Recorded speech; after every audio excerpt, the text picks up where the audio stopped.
মজা না? দেখি একটু টক দেন তো। জল কেমন খাবো না, আপনি খান প্লিজ।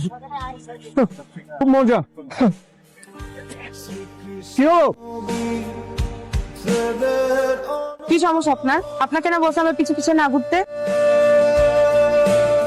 ব্যাপারটা খুবই বিরক্তিকর। আপু ভাইয়া কিন্তু সুন্দর আছে, তুমি কিন্তু রাজি হয়ে যেতে পারো। তাহলে তুই রাজি হ, ক্যাম্পাসে তো পড়াশোনা বাদ দিয়ে এগুলো করতেছিস তাই না?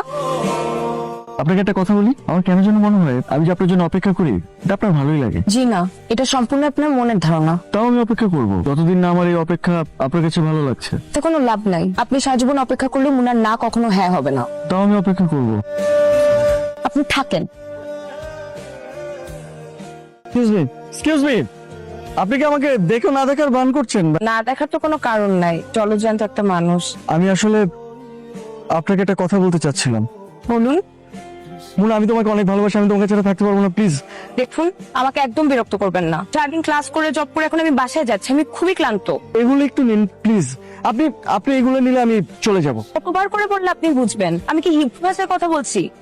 এত সুন্দর করে বারবার বলছি, আপনি বুঝতে পারছেন না কেন? Please take it. ওয়াফলগুলো আর চিকুটা একটু রাখেন। আপনাকে স্ট্রেট ফরওয়ার্ড একটা কথা বলি, আমি এই শহরে পড়াশোনা করে নিজে পায়ে দাঁড়াতে এসেছি, এসব প্রেম ভালোবাসা করতে আসিনি। Mona, I love you Mona. প্রেমের পাগল, তুই কি করছস? এই সুন্দরী ছেলেটা মোনাকে গোলাপ ফুলটা দিয়ে প্রপোজ করছে। কি করা উচিত বলতো? কিরে ভুলে গেছে। এই বেটা তুই জানোস না তারা ক্যাম্পাসের পোলাপান জানে যে ওই মুনার সাথে প্রেম করে, আর করবি না? কেন ধর? হবে না হবে না হবে না হবে না, সরি বল সরি বল সরি সরি। তুমি কিন্তু আমাকে ভুলে গেছো, কোনো খোঁজ খবর নেই, একটা ফোনও দাও না আমাকে। ভাই কিছুদিন আগে আমি মোনাকে প্রপোজ করি। হ্যাঁ সাবাস। কিন্তু ও আমাকে রিজেক্ট করে দিল। মেয়েরা শুধু মিষ্টি মিষ্টি কথায় প্রেমে পড়ে যায় না, এদের পিছনে সময় শ্রম দিতে হয়। তুই ধৈর্য ধর, হয়ে যাবে। আর ধৈর্যের ফল মিষ্টি হয়। তোমার জন্য শুভকামনা থাকলো। কিন্তু আমি কি করবো বল? তুই চাপ নিস না।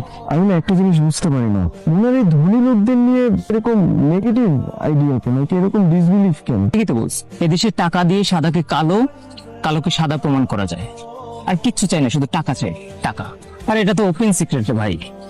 মোনা আরেকটা জিনিসও বলে, ধনীদের নাকি শুধু টাকাই আছে, মনে কোনো শান্তি নেই। এটা কেন বলে? মানুষ মানুষকে প্রতিনিয়ত ঠকাচ্ছে। কার টাকা কার পকেটে গেল এটা নিয়ে আমাদের কোনো চিন্তা ভাবনা নাই তো, আমরা ভাবি না এটা নিয়ে। তুই তোর বাবার দিকে দেখ। আর কি বলতেছিস? আমার বাবা অবৈধ কেন কিছু করবে? আমার বাবা এমনিতে খারাপ মানুষ না, সে ভালো মানুষ। আমি আঙ্কেলকে নিয়ে খারাপ কিছু বলতেছি, কিন্তু তুই একবার ভেবে দেখ, এত অল্প বয়সে আঙ্কেল এত টাকার মালিক। তুই কি একবারের জন্য জিজ্ঞেস করছিস আঙ্কেলকে যে বাবা তুমি এত টাকার মালিক কিভাবে? আচ্ছা তুই কি জানিস যে ওই টাকা বৈধ না অবৈধ? জানিস না, কিচ্ছু জানিস না তুই। তোমার সাথে কিছু কথা আছে।